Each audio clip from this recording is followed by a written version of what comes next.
यूनानी सयाहों की पाकिस्तान के विजिट की वीडियो सोशल मीडिया पर वायरल। यूनानी जोड़े का लाहौर समेत पाकिस्तान के मुख्तलिफ इलाकों का विजिट। अपनी वायरल वीडियो में यूनानी जोड़ा पाकिस्तान की मेहमान नवाजी और इसकी खूबसूरती की तारीफ करते हुए कह रहे हैं कि उन्होंने दुनिया के मुख्तलिफ ममालिक के विजिट किए हैं, मगर जो मेहमान नवाजी और लोगों का प्यार उन्होंने पाकिस्तान में देखा उसको वो कभी भुला नहीं पाएंगे। Είμαστε στο Πακιστάν και στην πόλη Λαχώρη, δεύτερη μεγαλύτερη πόλη του Πακιστάν.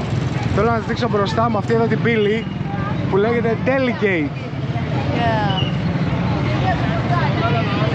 Από εδώ ξεκινάει η παλιά πόλη που θα πάμε τώρα. Να δούμε τι μπορούμε να κάνουμε, να σας δείξω τα αξιοθέατα. Θέλω να σας πω ότι έχω ενθουσιαστεί με το Πακιστάν και με αυτή την πόλη. Είναι μαγεία, είναι κάτι το διαφορετικό, είναι ένας πραγματικά άλλος κόσμος. Here is a different world. Different country. And Pakistan is so friendly also. Παιδιά, εδώ επίσης